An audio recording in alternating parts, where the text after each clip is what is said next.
Hey guys, it's Rob here. Are you wondering one of the best ways to make a thumbnail for free, which is effective and eye-catching? I'm going to show you how right now.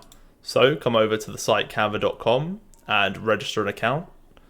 We're then going to go click create a design at the top right, and we're going to choose YouTube thumbnail. Now what we can do from here, if we come over to the templates, you can choose some pre-made templates. For example, we can just search blue, and it will give you some blue looking designs. So if we want to drag this in, we can.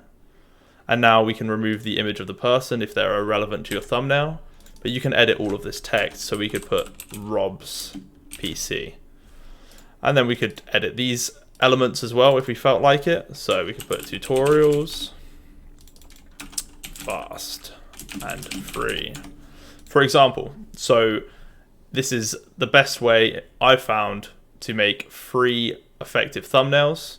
There's a lot of pro versions. For example, a template like this is under the pro category, and the link in the description, which is my affiliate link, if you do register with that, you'll get 30 days free. You don't have to pay anything. You can cancel at any time of Canva Pro. I've been using Canva Pro for months for all of my YouTube channels and for other designs, so I can say I personally highly recommend it.